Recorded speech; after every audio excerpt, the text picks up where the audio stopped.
ఈ video last దాకా చూడండి. సర్ప్రైజ్ అండి. బచ్చలాకు టమాటా కూర ఎలా వండాలో వీడియోలు చూపెడుతున్నాను. ముందుగానే బచ్చలాకు తెచ్చుకొని దాన్ని శుభ్రంగా కడిగి ఉప్పు నీళ్ళలో కడుక్కున్నాము. టమాటాలు చిన్న చిన్న కోసాము.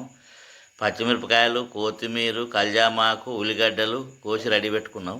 స్టవ్ అంటూ పెట్టినాం. స్టవ్ పైన మట్టి కంచులు పెట్టినాం. అందులో 1 చెంచాడు పోపిత్తులు, 1 చెంచాడు జీలకర్ర, ఉల్లిగడ్డలు, పచ్చిమిర్చి దూరగా గొలియాలి.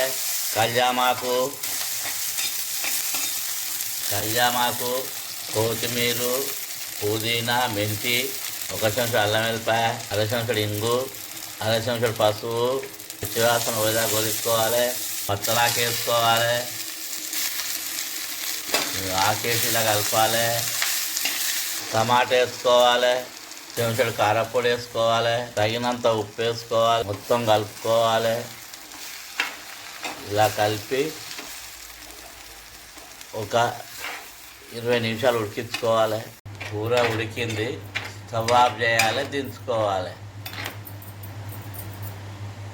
దీన్ని ఇలా పప్పుతో వచ్చి మెత్తగా రుద్దుకోవాలి. జంబవాయల కూరను టమాటాను రుద్దాలి. బచ్చల కూర టమాటాను మెత్తగా రుద్దుకోవాలి.